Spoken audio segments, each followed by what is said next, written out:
I love that city.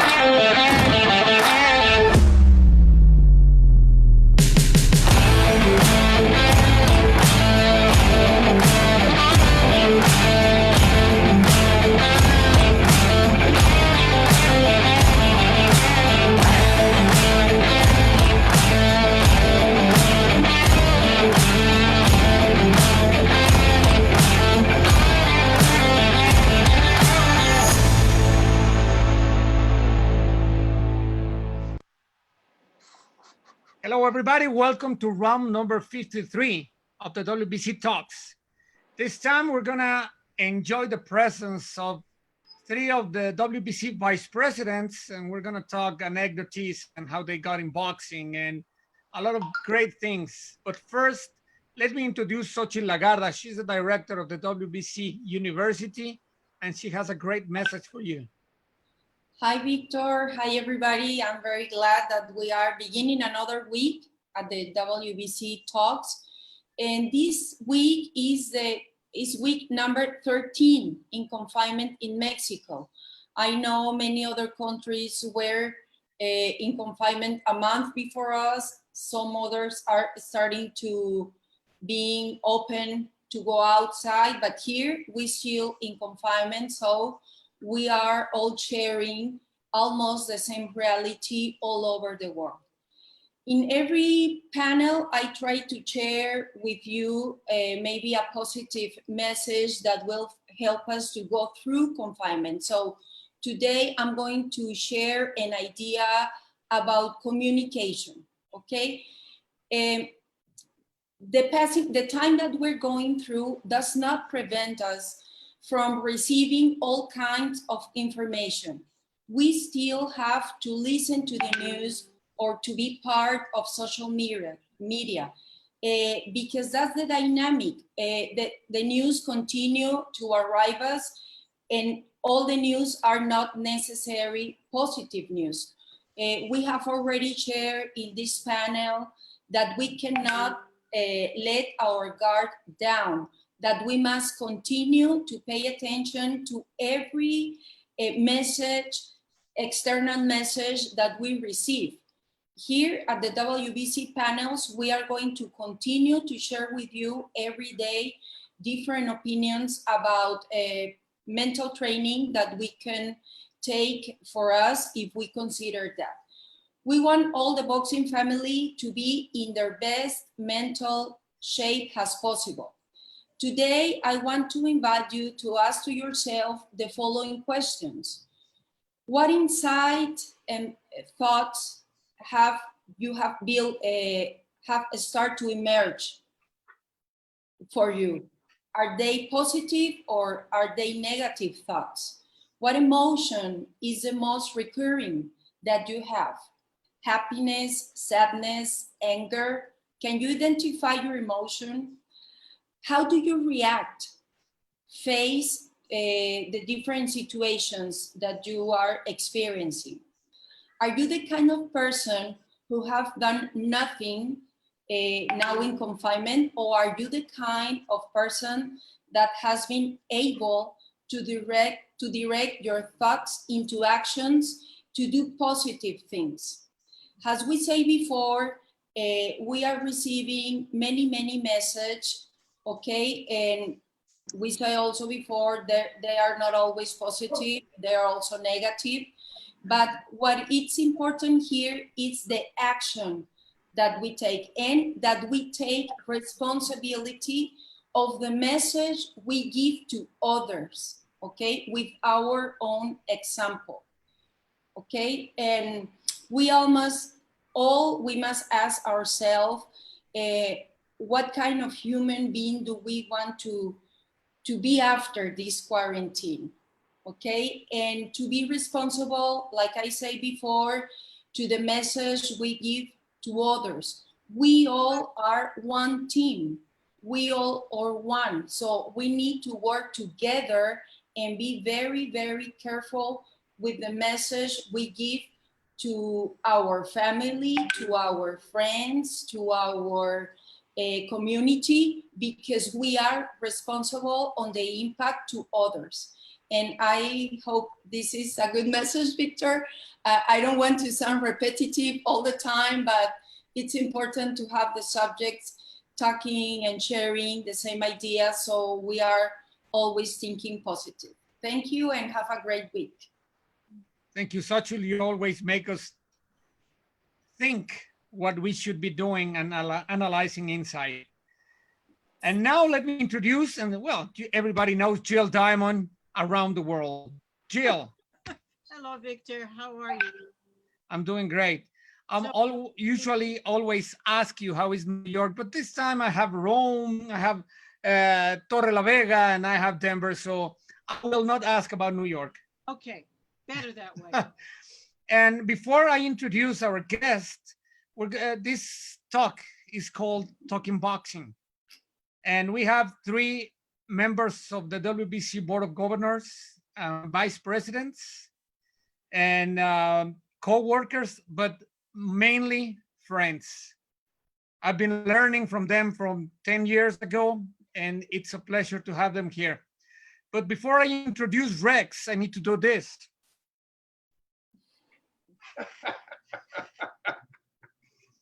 Rex Walker, all the way from Denver. You got a job anytime you need one, Victor, on the ranch. I could be, I'm gonna run the Serious Liquor 3, the movie, okay? Okay. I'll go there. I have a special horse for you to ride as soon as you get out here. Thank you, partner. Rex, how are you? Very good. I'm a happy guy to be with you guys.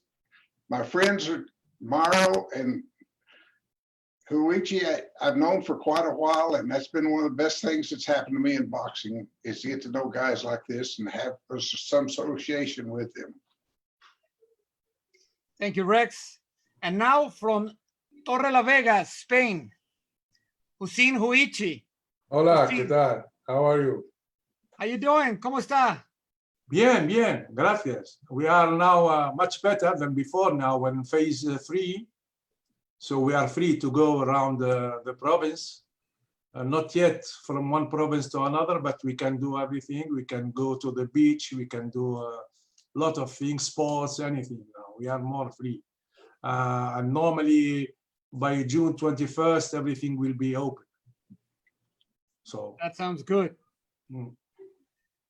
Mauro Betti, all the way from Rome, the Eternal City, one of the most beautiful cities I ever been.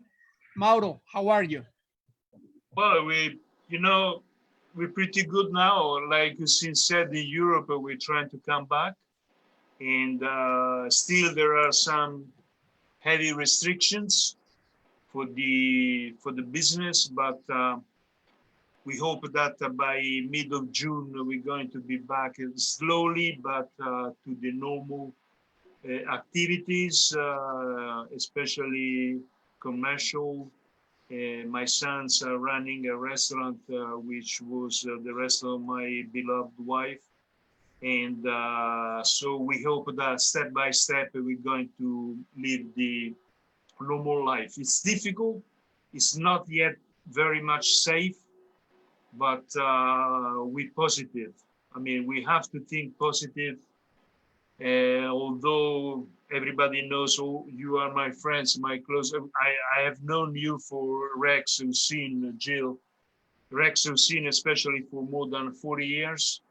And so, you know about my personal life this year. So I'm trying to be positive and take care of my sons. They're great boys.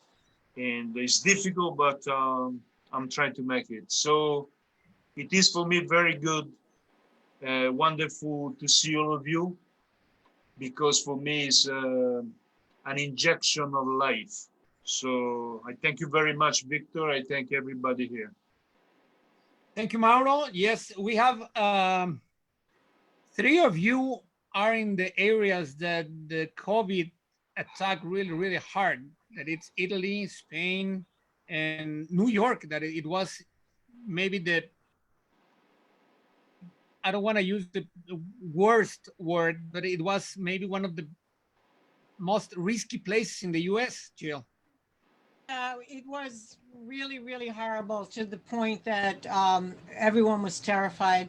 But in the last week or so, we've had no deaths and the rate of COVID has gone down dramatically. So, but we've had a very emotional week all over the United States, but particularly in New York with about 10 days of demonstrations. All of the stores here are boarded up. So it's not in New York I would tell you to visit now. Wait till the end of the summer and we'll be there for you. Thank you, Gail. Well, let's get serious. Let's talk about Oh, no, boxing. serious. Come on. Let's talk about boxing. I want to ask you, starting with Rex, how did you get involved with boxing, Rex? I mean, you have horses, you have ranch, you live in Denver. Sometimes you're here in Playa del Carmen or Cancun area. How did you get involved in boxing? Victor, that would have to go back even when I was in high school, which I have to tell you was a long time ago, almost 70 years ago. And I had a real close friend, and he was a very, very good boxer. He was a heavyweight boxer. And he was, of course, amateur Golden Gloves and stuff like that. And I used to go with him and work the corner with him and things like that. And that was my first original contact with boxing. His name was Buddy Turman. He had, I think, almost 89 fights professionally when he turned professional. And he was kind of fought in the style of Jack Dempsey. He was that kind of a fighter. He wasn't that big. Of course, nobody in those days weighed much more than 200 pounds. That was a tremendously big heavyweight. He never fought more than 185 pounds. Incidentally, Mauro, he finished his career fighting quite a bit in Italy. And we're talking about in the 50s is when this was. And that was my first contact with boxing. Then I went away to college and I went to Texas A&M and I had the misguided thoughts that I could become a boxer. And I boxed a little bit there and I soon learned that when they hit you, it really hurt. And I decided to go another direction in boxing, you know. And then I went to live in Venezuela for 2 years, and I went to a lot of boxing matches down there in Venezuela in the early 50s. That was a tremendous amount of boxers were down in that area. And when I came back to Colorado, I got a bunch of our friends like boxing, but we didn't have a boxing commission here in Colorado in those days. So there was about 10 or 12 of us went together and formed what we call the Colorado Boxing Club. And we actually were the commission for the state of Colorado for a while until the Ali Act came in. And then we turned it over to an official commission. But we like to never got a boxing commission because the legislature just didn't want to do it.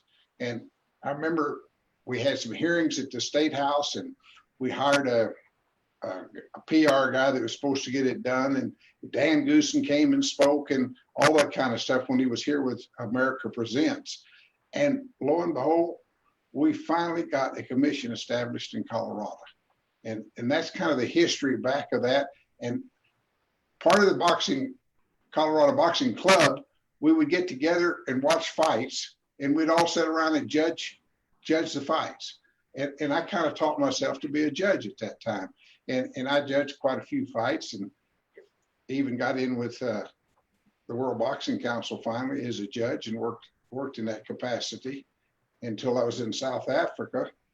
And my good friend Don Jose asked me to start something called the WBC Youth Boxing Program. Now, I knew I wasn't that good a judge, but I didn't think it'd eliminate me plumb out of being a judge, but it did. And so that's kind of a real quick sketch of kind of where I got started in boxing. I never even knew you were a judge, Rex. Yes, I judged in Colorado for 10 years or so. And then I judged for the WBC for several years also. And I enjoyed it. But it was a fun time in my life to be a judge, you know, and I learned a lot of discipline and a lot of concentration and stuff. You know, the cowboy's mind sometimes wander around the countryside, you know, and But I did learn to do that, you know, and worked with it, and was good enough that Jose assigned me to some WBC fights around the world, and I enjoyed that too. And I kind of missed that, but once I got started with the youth program, I was so busy I didn't have time to miss it. And the youth championship, Rex, was during the convention in South Africa, wasn't it? Yes, I think that's when we started the youth program inside. Our first youth fight was in Russia, at the convention in Russia. 98 or 99? 1998. Yeah, 99, that's right. And really a funny thing happened to me there. The little kid, he was from, I think he was from Spain. He came up to me and he was fighting a Russian kid, and he said, "Mr. Walker, if I win this fight, can I keep the belt?" And I thought, man, this is a place for me, you know, to have that much innocence in the boxers. It's been a real pleasure for me to work with these youth kids, because there's no arrogance, there's no craziness. Unless you had Bonner when he was a youth program, man, that guy was a character. I went to a fight in Mexico and went in the dressing room, and he looked up to me and he said, "Are you ready to be dazzled?" And he was a funny guy, funny kid, you know. But I've seen a lot of these big time, like Canelo. There wasn't a sweeter young man in the world than he was when he first started out in boxing. He was so polite and so thankful and things like that. He was an outstanding young man. Of course, he's been one of the greatest boxers that Mexico's produced at this point. How old was he when he got the belt? I think he was 18 or 19. I know he was fighting in Mexico, which, you know, you can fight in Mexico when you're big enough to get in the ring, almost 16 or so, but you couldn't fight in the States at that time. And I worked with him, and he got I was the NABF president at the time, and he got the NABF belt and the youth belt and the Continental Americas belt before he ever moved on things. But it was so obvious that he was going to be a great fighter. But it was a real privilege for me to be with him, you know. I've still got a picture on my desk of he and I when he won the youth fight. And he was so young looking, but good memories, just wonderful memories for me. Rex, I have a couple of pictures that I want you to tell us about. If production can put the first one. Now, where in the world did you get that picture? That's me on the horse in New Mexico when I was 3 years old. So I've been a cowboy ever since. No, actually, where that picture was taken, there was a guy that would come around in those days. This was in I want to say 37. And they would come around, and they had this little pony, and they put the hat on you and the chaps and put you up on the pony. I don't even think they had a saddle on the thing, but it looks at it. Well, they might have, but that's where that picture came from. That's my first cowboy picture. And we have one more. Okay, try that one.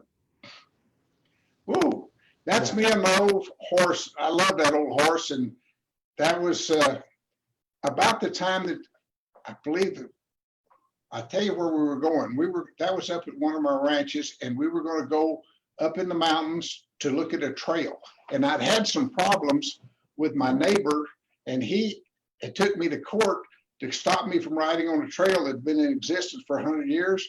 And I just gathered up the judge in the case and took her up there horseback riding, and she decided in my favor. So that was up in the middle of Colorado. Oh, this is a picture that's taken on our annual horse drive in the United States. I'm the fellow on the right there, and then my son Cody is in the middle, and that other young man is my nephew on the other side.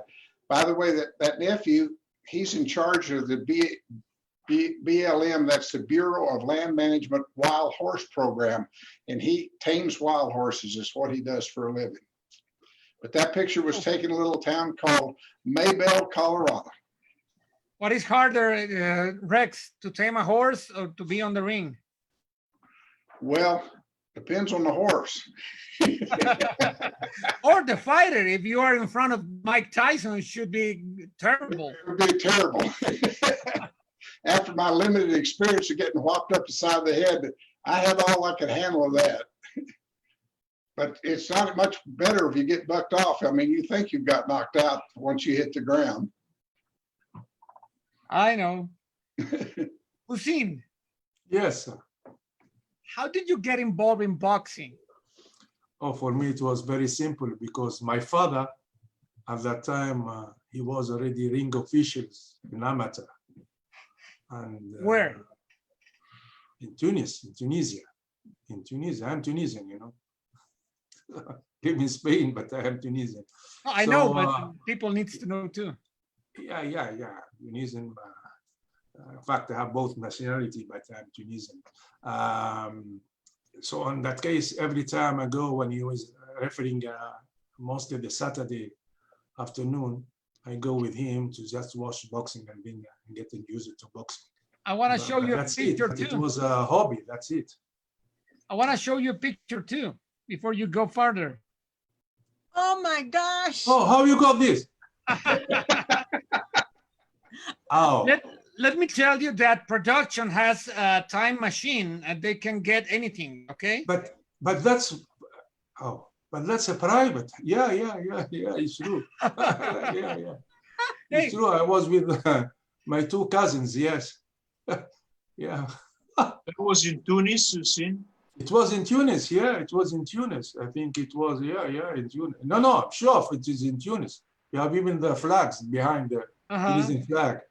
But it's true, I like too much boxing because it's not to be different from my cousins. It's boxing God, yeah. But that's not possible. How you got it? I don't understand. This is a private. We have a good guy that provides us with pictures, Juan Carlos Manzano, and it helps with other production with Paulina Brindis, Paul Landeros, and Gilbert. So they I help understand, us. but it should not. Anyway, okay, that's good, nice. Juan Carlos works with CIA.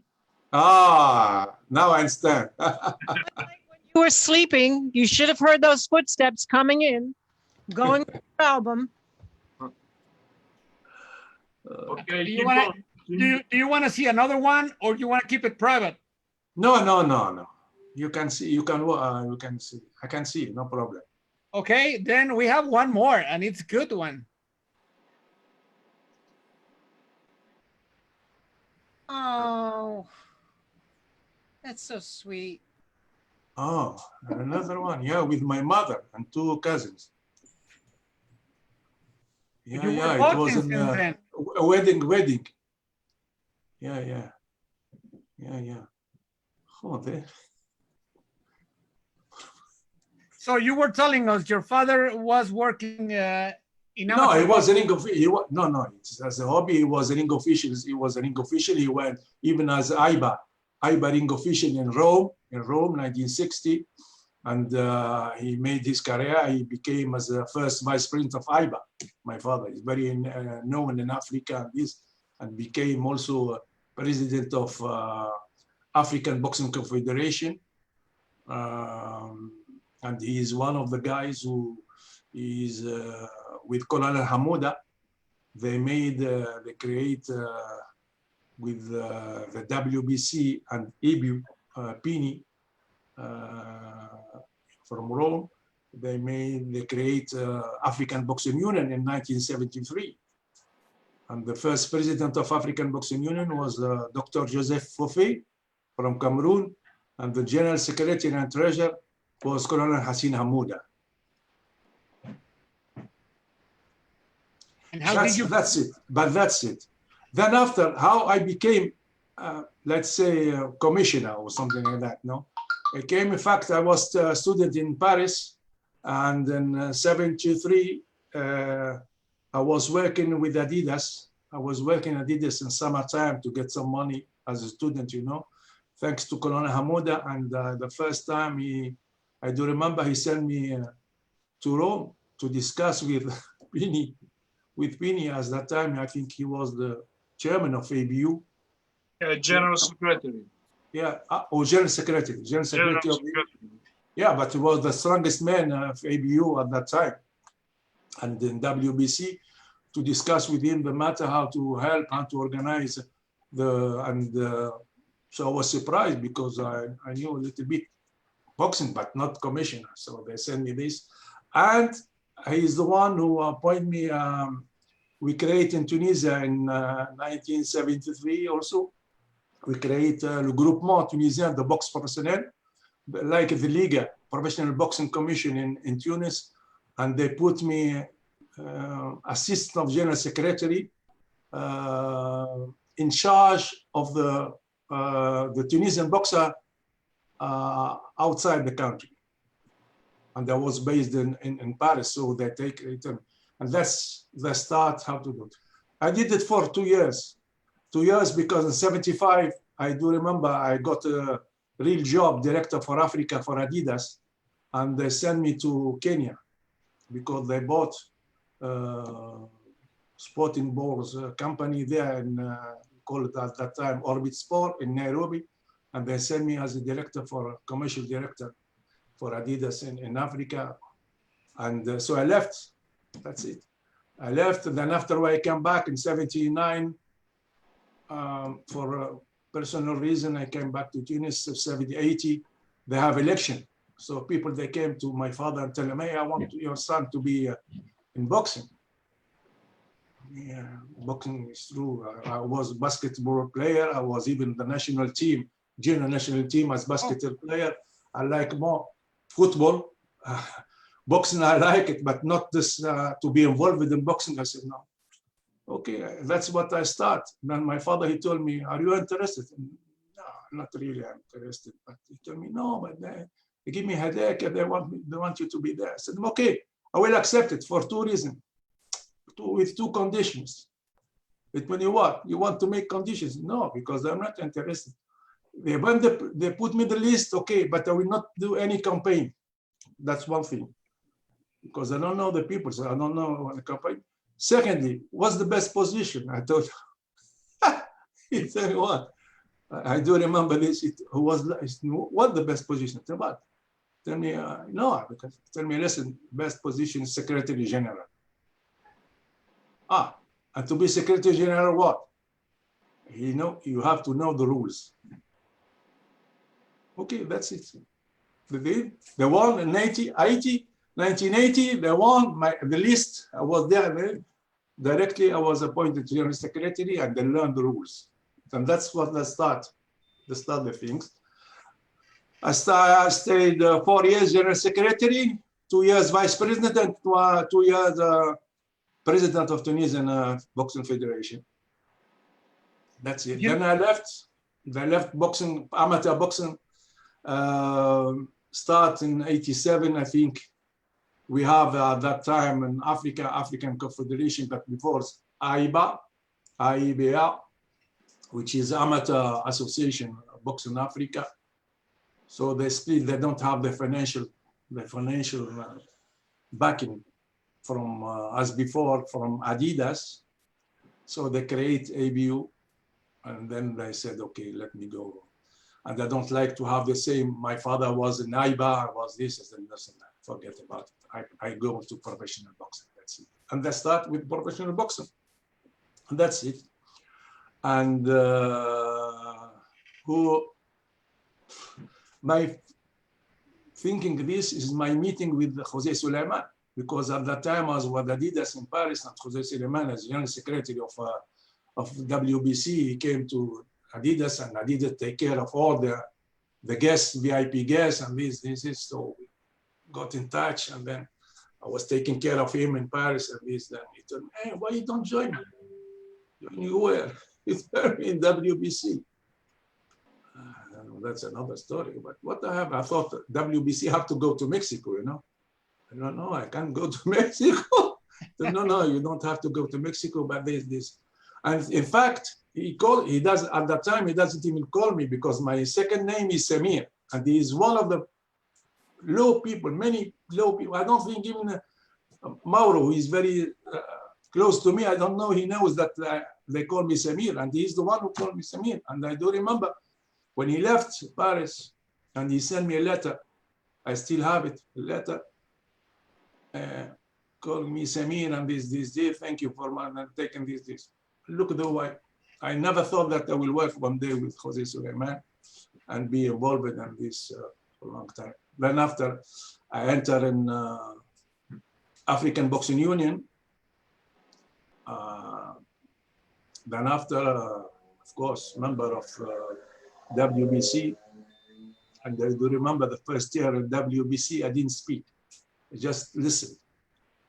So even I do remember people say, why not talk? No, I have to learn what they say, how they say it, who is doing this. What first convention, I didn't say anything, just watching it, and after second, start to talk, and then after. And how many conventions have you been? Let's say, I think from 87, I think it was in London, no? 87. No, I think I started in Mexico, 88. So it's been 32 years. And which was your favorite? Do you have a favorite convention? My favorite convention, I'll be not neutral. It is in South Africa, 1998, for Nelson Mandela. Especially few people, we had big struggle in South Africa for apartheid time and this. I do remember. So it was the end of the period of the President Mandela, and we did it. It was very good, especially for the inauguration with Mandela and meeting Mandela. It was it's not easy to everybody, so it was one of the biggest memory for me and for many African people who were Really?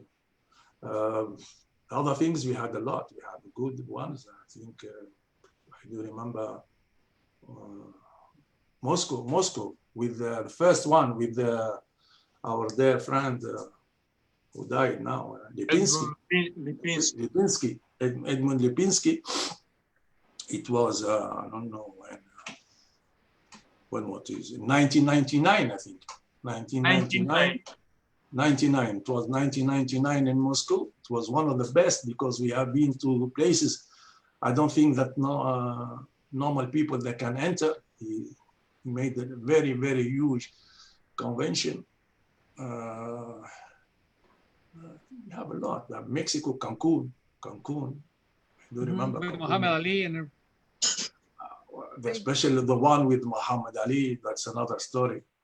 Now, if you are talk about the memory of the biggest ones, we will talk about conventions right after. Let me go to Mauro and know how he got involved in boxing. Mauro. That's actually, Victor, a long story. I mean, I was a very young boy, and I used to practice judo, and in a very popular gym in Rome, and that was a boxing gym. But because boxing at that time, the gym of boxing had no great facilities, they used to share with other disciplines. And that was just because the story why I started with judo, it was because that was the 60s, so long time ago. And once I had a fight in the street because I was playing football, and three guys, were against me. I couldn't beat them. I went back home with a black eye. And my father, used to belong to the whole system and said, they beat you, so you have to learn how to defend yourself. And that's why I started. And then at that Mauro, time, before you go further, let me show you. Of course, we have a picture of you. Oh my God. Let's go with the first picture. Oh my God, I was 6. You look like a saint, Mario. That was the style we used to go to school, you had to, uniform. that's amazing, I was, but you were telling us that when you play football, Oh. and I think I have a picture of that. Yeah, I we was can a go- good player. No, that was in Greece. That was because I used to live outside of Italy for 3 years, and then I used to live in Oxford. And then a friend of mine who was from Greece said, after 3 years, I'm fed up, so let's go. So from Oxford, we took a bus. We went to London, and from London to Athens, we went by bus. It was 3 days, 3 days by bus, going up in France, down, and then north of Italy. Then at that time there were dangerous borders because the ex-Yugoslavia, Albania, so it was not easy. But it was, my memories are very much with that because it was a wonderful trip. 3 days by bus. And then going back to what I was telling you about that gym, and I was, many good boxers were in that gym. So because of the poor moment, the boxing gym had no facility. So they used to come up at the judo gym to have a shower. And I remember was a young boy that Aldo Bentini, I don't know if you know him, he was a very good boxer who went to the Olympic Games in Mexico City in '68, and he beat Victor Galindez in there, you know, in the Olympic Games. Victor Galindez then became one of the greatest world champions. And he couldn't run the next, he couldn't do the next run because of the injuries he had, you know, all over the body, you know, because he had beaten Victor Galindez. And then after that, you know, after I came back from Oxford, you know, I was looking for a job. I went to, there is an office to take care of young kids. And then there was a job for 3 months at the Olympic Committee. And then the lady who was providing offices and jobs, they said, okay, there is a nice person as a general secretary in the Boxing Federation. And that was in 1981, when I started officially with the Italian Boxing Commission. And the next year, 1982, I met Don 𝗧𝗔𝗟𝗡𝗗 Sulaiman because the convention was in Venice, in Italy, with a lot of people. And then that was, because you know how much I love Don Jose and how much I love Antonio Sciarra. And then I met Antonio there. And then Antonio said, Antonio was the chairman of the professional commission. So he introduced me to Don Jose, etc. And then he said, you have to work for the professional commission. And then I started. And then I used to travel with Antonio at the convention, all the WBC conventions. And then I had, without missing one, 34 annual convention without missing one. Sorry, my dogs are. And so without missing one, and then I started with Don Jose, and then unfortunately, when Antonio died in 1993, I was in Las Vegas when there was the famous hurricane. We had, Don Jose gave recognition to Hurricane, who was just out of prison, but the real one, not the actor, the real one. And then they reached me from Rome and said, Antonio died, and Don Jose elected me as chairman of the WBC International Championships. And that for me was, I was with Bruno Arcari there.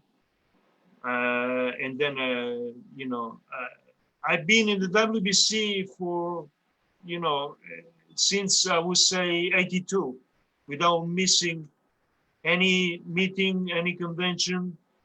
I've been only WBC man. I never joined any other organizations because I feel like that. I feel a WBC man. I'll be a WBC man until the last day of my life. So it keeps me alive. Okay, my sons, unfortunately, my wife died last February, and it's a very hard time for me. But joining you, talking to you, is breathing for me, and I thank you, all of you, for that. Thank you very much from the bottom of my heart. It's always a pleasure to be near to the friends, and you are a great friend, Mauro. And of course, we changing subject. We cannot go to another topic without showing a picture My God. of Jill. What? Jill, Me? Yeah, of course. Production, please. So, oh my God, you're still looking like that. I look exactly like that. I know. Yes. I have the dress. What age would you have there? About two, maybe two and maybe three. Oh And- my God. It is a nice picture with the ribbon on the head, and Look, Mora wore his around his neck. I'm wearing mine on the head. Oh yeah, of course. Setting a trend. I don't know how you got that one, Victor. and I have another one. Production made magic. Oh, good. A little older in that one. Brooklyn, New York. How young were you there? How old? No, young. How young was I there? I think I was about 22. Yeah. My father's backyard. He was so proud of those roses. Yep, I know. I look exactly the same. Of course. Okay. I want to ask Victor, each of you. picture. Yes. Victor, where's your picture? There's some- I have it in my album, like someplace there. we want your pictures. Well, maybe the only thing that I can do right now is let me look for something quick that I can show you. But meanwhile, I'm looking for it. I want to ask you, what does it mean, boxing, to each of you?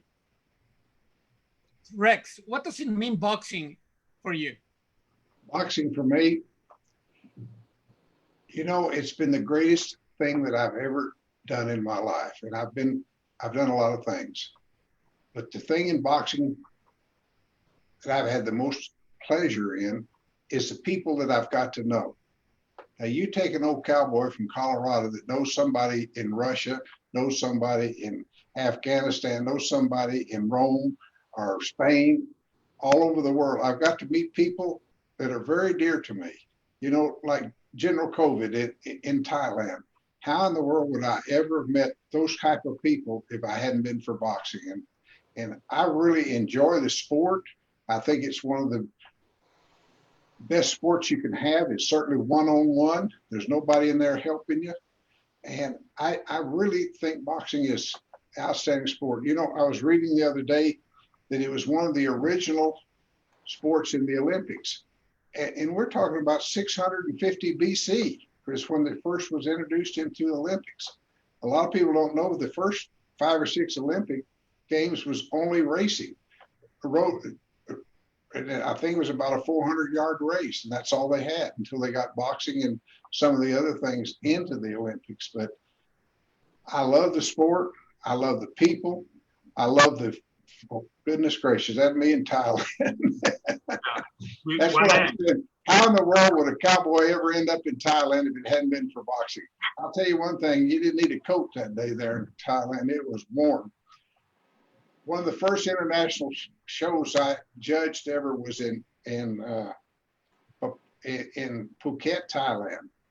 And we got out there, and I think Mauricio Moreno was the supervisor, and it was on the beach out there, and it was so hot, and the monkeys were playing in the trees. I just couldn't believe that I was sitting there doing that. I've enjoyed being a supervisor. I got to know a lot of young men and been all over the world. you ask what boxing means to me, it means everything to me. And I'm so thankful that I was able to participate in it. And Don Jose was so kind to me and gave me a lot of good fights, and we had a good relationship. And it's, you know, I miss him. He and I are almost the same age. I'm the oldest one of all you guys here together, almost put together. I'm 85 years old, and I wouldn't change a bit of anything that I've done. I made some mistakes, but I learned from them, and I really enjoy boxing. That's what it means to me. It's everything. Beautiful. What about you, Hussein? Bueno, boxing as a sport is a noble art, as I said it in French, but boxing for me, it's everything, as Rex said. Thanks to boxing, I have met very important people. First of them is Don Jose Sulaiman, who is, for me, is my mentor. You know, I learned a lot from him. Even we have some difference sometimes. He called me, I do remember, he calls me Bourguiba, because Bourguiba was the first president of Tunisia. Bourguiba is straight. He's not politician. He's not diplomatic. So he told me, yeah, you are like Bourguiba. Then one thing, thanks to him, I had the privilege to meet, how do you say, Mandela, Muhammad Ali. I met Muhammad Ali in 1974 before he goes to for a press conference in Orly. Press conference in Orly, he came Muhammad Ali and Foreman. I do remember I was young with long hair. You know, as a student, I was behind at the press conference, and Foreman was with his dog, 𝗥𝗢𝗨𝗡𝗗. You know, I was scared if he was just behind. I met many times, of course, Muhammad Ali, Tyson, or a lot of other boxers, but one of the things is very important to meet some friends here, they are here, like Rex Walker, Mauro Betti, and a lot of people, Jill, and many people who I have met here thanks to boxing. Otherwise, as you said, as Rex said, everywhere we can go, we can have a boxing friend.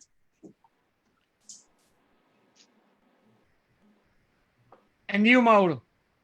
Well, for me, it's very simple. For me, boxing is respect, because I've been in sport for all my life. I know a lot of disciplines. Boxing is the most clear, the clearest to show respect. And because it's a tough game. And when you are up there, you know it's a tough game. You know you're going to have a very difficult moment, and you respect the person who is in front of you. And this is the meaning of what I love of boxing, you know, to respect the other guy who is in front of you. You know, considering all the disciplines, I'm still working in the Olympic Committee. All the sports are beautiful, but for me personally, only boxing is giving me that. It's giving me that feeling, and I don't know why. But because judo is a wonderful sport, but when I started with boxing, I said this is a different one. This is a different one, and it's giving you something. When you are up there, even if you are a simple supervisor, you feel the atmosphere. You feel how the two boxers respect each other. This is the meaning of boxing in my mind. Thank you, Mauro. I want to show you the pictures that Jill asked for. If your production is ready, if they can show it. I found a couple of pictures. Gilbert, can you show the pictures? Wow. That's me and my dad. Oh, wonderful. Oh, wow. Yeah, I should have something like 6 years old. And you're Looks like you have a lollipop in your mouth. I was very quiet, you know, Your son, something changed. you, Victor.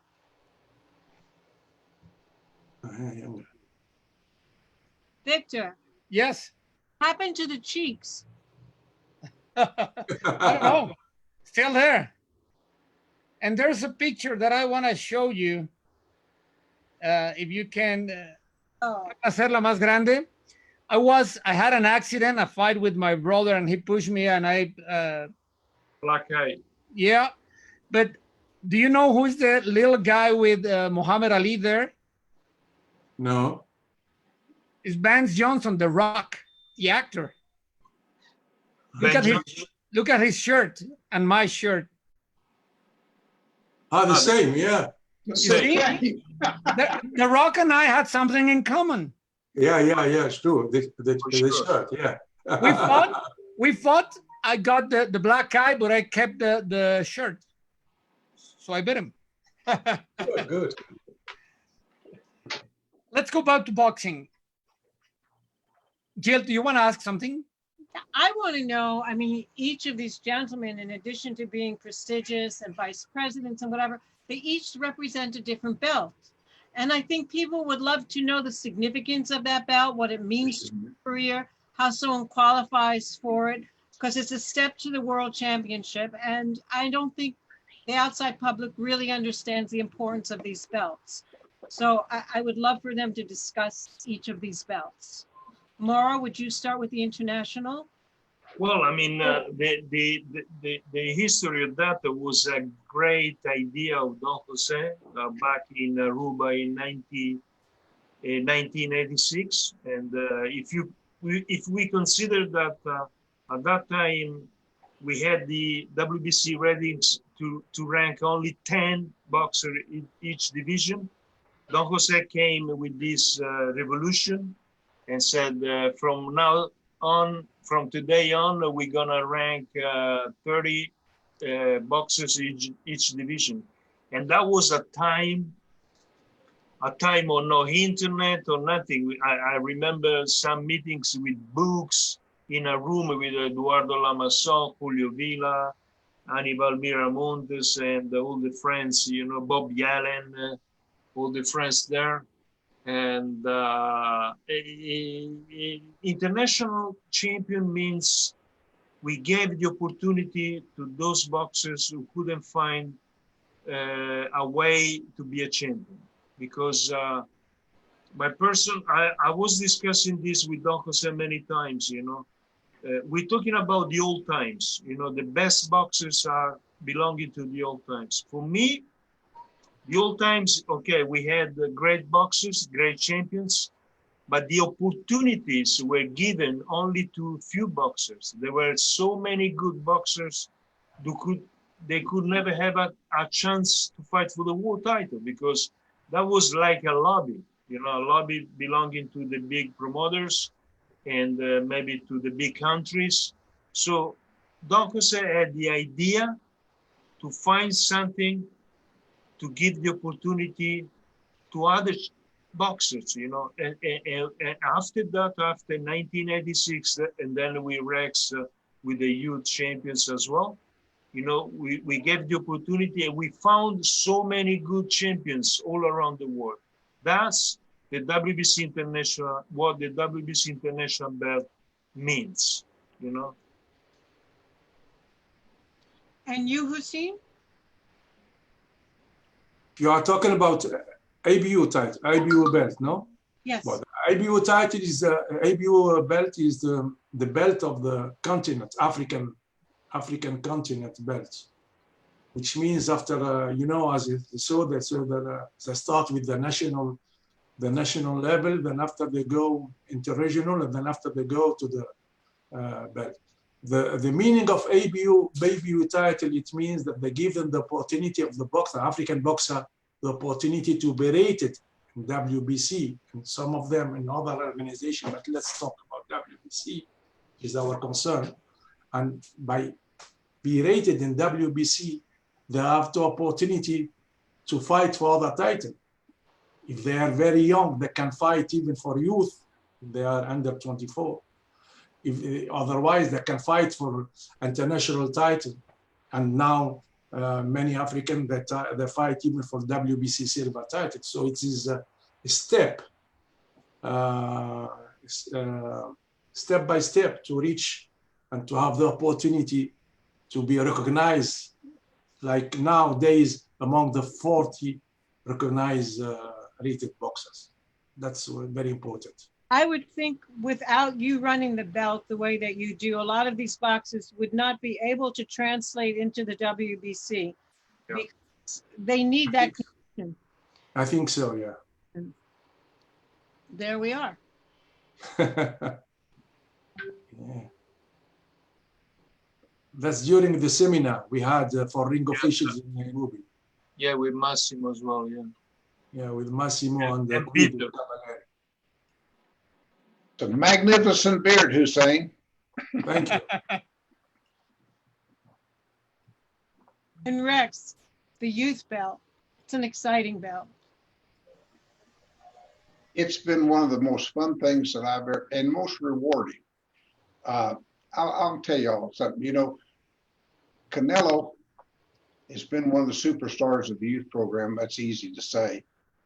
I was in Dallas one time and Canelo was fighting for another title.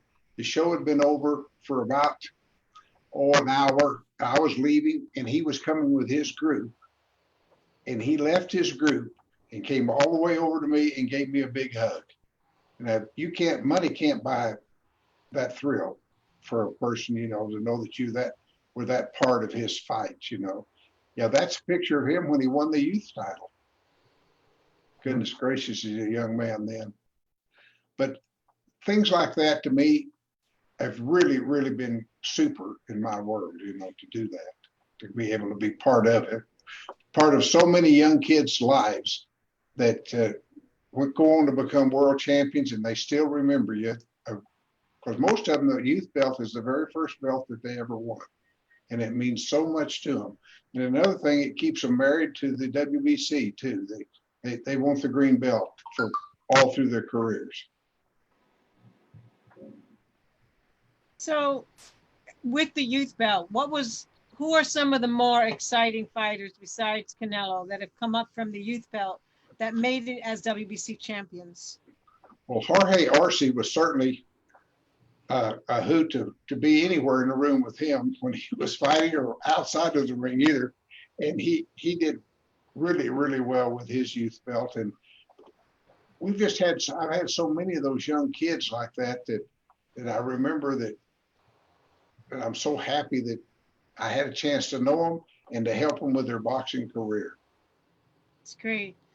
And Hussein, with your belt, I would imagine that a lot of the people, like when 𝗧𝗔𝗟𝗡𝗗 won it, it means so much in their country when they win your belt. I mean, I would imagine it's life-changing. That's true. That's true. Yeah, no, absolutely. It's pity to say it, but that's true. The value of the boxer it changed a lot when you win belts from any organization, and when you win a belt from the WBC.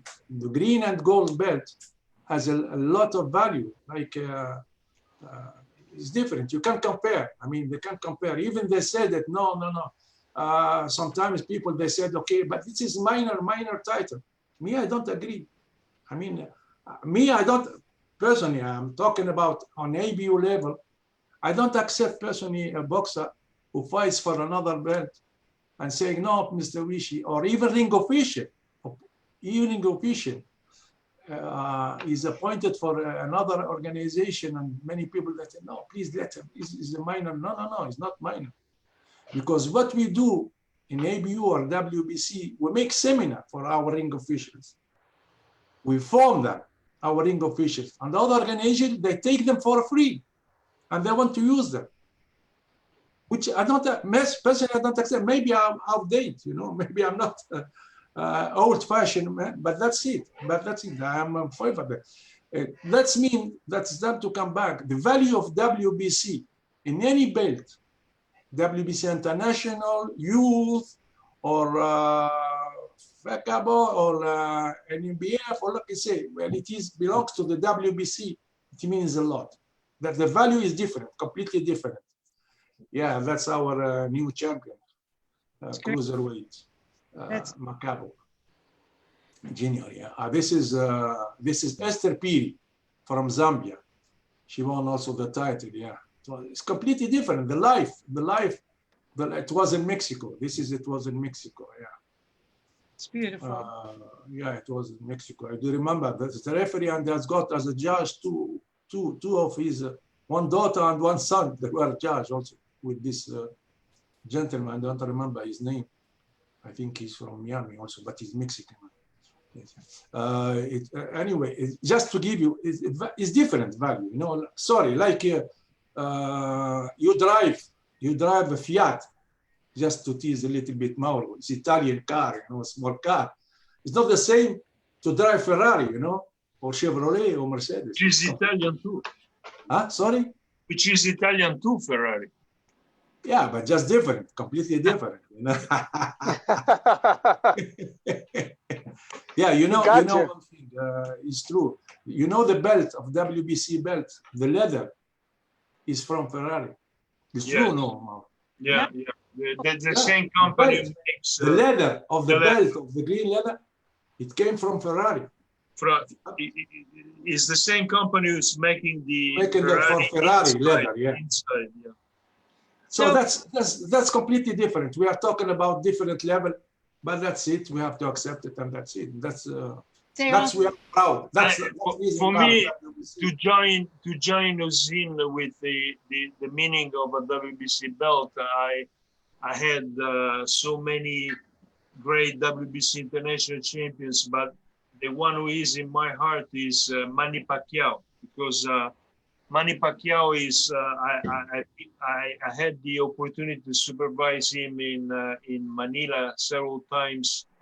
And when he became the WBC world champion, he came up in the ring with the WBC international belt. And after the decision, he won the title, he was still holding the WBC international belt. So that was for me something very special. And for me, you know, had many great champions, and but Manny Pacquiao was a special one for me. I would think the first belt is like your first love. No matter where you go beyond that, that is the moment of your life that you never forget. That's true. That's true. Jill, you asked me about the youth program. We've had over 900 youth title fights. Wow. Since we started. That's money with the international belt. Beautiful. And Rex is behind. Yeah. Yeah, Rex behind. Looking very debonair. Yeah.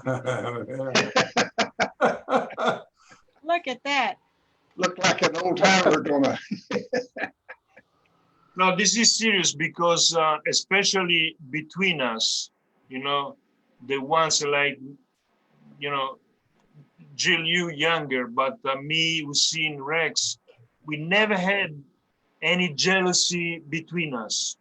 If we had a problem, if we had a fight, you know, we've been cooperating each other since the very beginning. We never had any jealousy between us, and this is what we call a great group of friends, of people, you know. And that's the secret. Arno and I have always been very close, and we've used our two programs to interface with each other. And one of the biggest thrills I have is when one of the youth champions graduates into the international champion. Anytime it happens, a youth champion, I receive a request. I call Rex. I say, Rex, do you agree with that? I do the same with Hussein in Mediterranean or whatever. We always ask each other because, you know, that's the way to work. You know, we don't steal fights between each other. We cooperate each other because maybe Hussein may have already a program arranged and that will spoil his program. The same with Rex, you know. That's the system that we've been using. between each other for a long, long time. Yeah, Jill, I've had fights in a lot of countries, but my good friend Mario knows that we've never had one in Italy, a youth fight. And I want to put on my grave marker, I had one fight in Italy, youth fight. You're gonna have, the problem with that, Rex, is that boxing in Italy is going down since Well, I know that, friend. now And several years, you know. I was just kidding you, but I would like to have. No, but I still have that premise in my mind, you know. I keep in my mind, you know, because out of the 900 champions that won my fights, over 100 of those boys have went ahead to win world titles. Not all with the WBC, but with some of the other organizations. But to have something like the youth program that produced 100 world champions so far is something I'll always be very, very proud of. and you should be. And you know what, you were talking about the friendships that last through the years. When I always think of, in addition to boxing, the one thing that I always feel that the WBC has done for all of us, you can travel everywhere, anywhere in the world, and you're never a tourist. You will always find someone there that you know who will immediately take you in and show you the city in the way that a person who lives there. I mean, it's a special thing. Yeah, you're right. Yeah. Victor, you're looking awful dapper. You got a date this afternoon? Very spiffy. And you're also muted. Victor, you are muted. This is for you, and I'm gonna wear the cowboy hat also. All right. I've got a cowboy hat. I'll loan you if you need another one. so you're going for lunch and going for dinner. Yeah, I would like to hear what is the funniest or the strangest thing that ever happened to you supervising or in the box world? I have one. Okay. But personally, I have one. I was in South Africa for a championship. And then I remember the referee was Alfred Azaro. And the champion was Jan Berman, a good super lightweight fighter. And the challenger was from Texas. So we had the weigh-in, we had the rules meeting the day before, everything. And the medicals, everything was in order. You know, they signed the minutes. And then at around 8 p.m., someone came. The promoter was Ron Berman, and he said, "Mr. Berman, I have to tell you something. The challenger is in the airport. He's going back home." I said, "What's that?"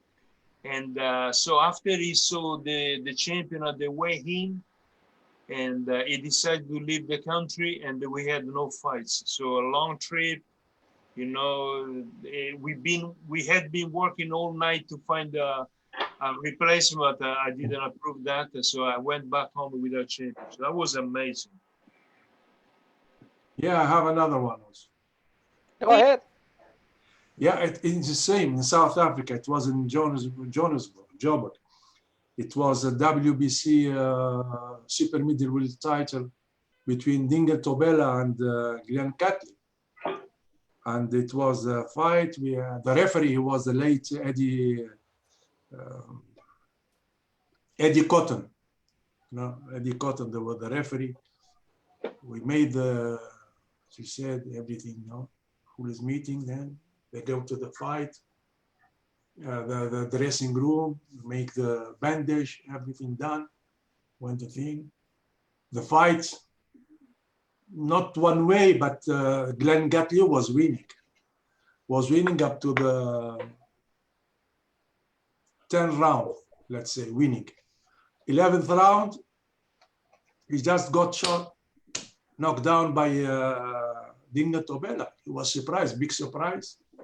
The referee gave him time, okay.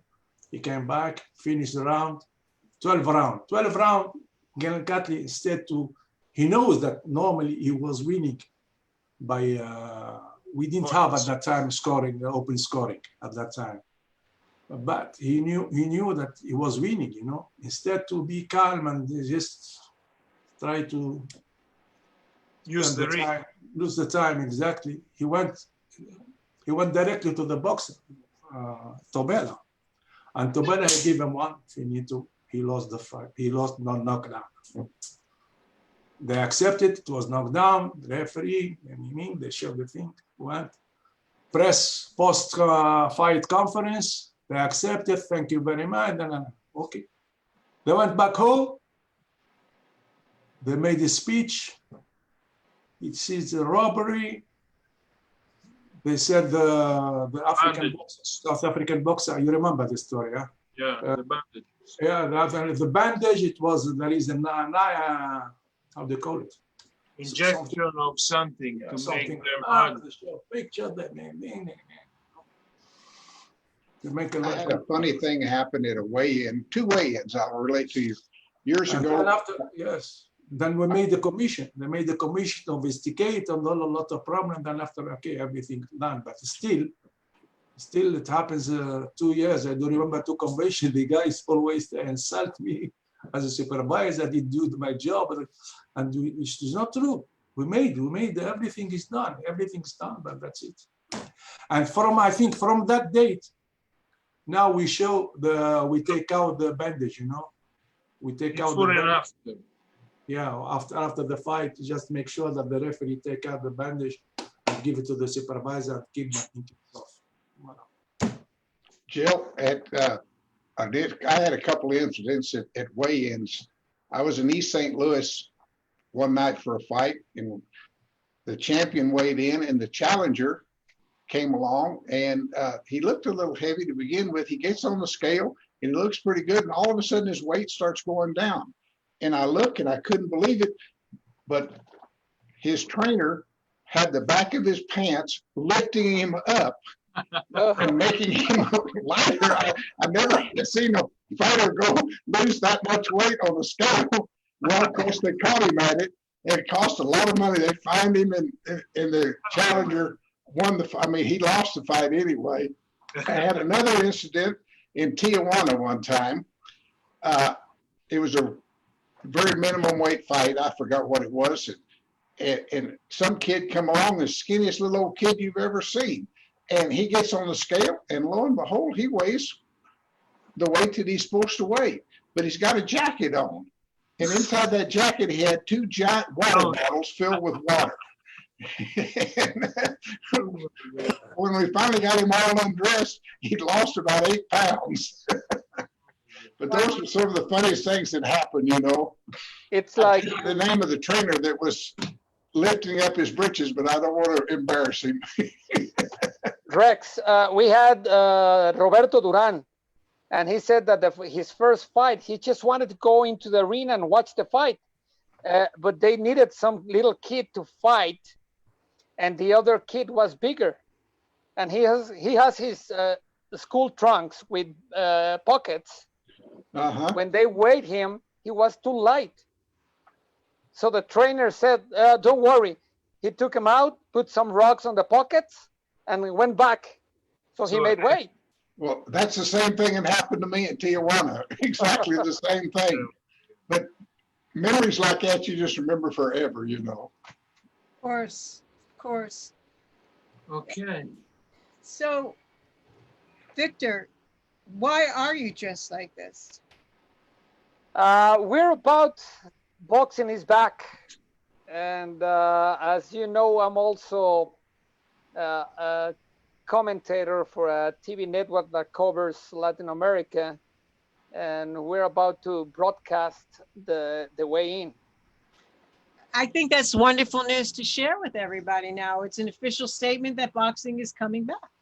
Put your hat on there, Victor, and I'll go with you. Okay. Okay, so Rex. I'm ready, Rex. I got my horses tied up outside here. We're just right off into the sunset. The biggest thing that I could find here is my dog, so I can ride my dog. Okay. Right. Oh, goodness. Great to be with you guys today. I really enjoyed visiting with all of you. Thank you very much. Great to see all of you. Thank you. Is there Okay, good friends. you want to say to the audience? Uh, Oh, That's Mauricio and that's a picture behind us. That wasn't a real scene. It was in Vegas at some deal we had there where we were toasting each other and having a good time. But it's an actual picture that in one of the museums or something we went through. Nice, yeah, nice. Very nice. Very romantic. You're bad, Jill. Mauro, is there anything else you'd want to say before we wrap it up? I just want to say I enjoyed this very, very much. And, you know, to see you is for me something very special. You know, I hope the activity is back very, very soon because what we need is the activity to feel stronger, you know. I hope, you know, we have to be careful, wait for the right moment, but something is moving. So I'm looking forward to that. Hussein? I think mostly the same as Mauro, but just to tell you that we are positive. We are planning already to come back to boxing in Germany on 25th of July. We received the confirmation from BDB only under the instruction of medical measures and security measures.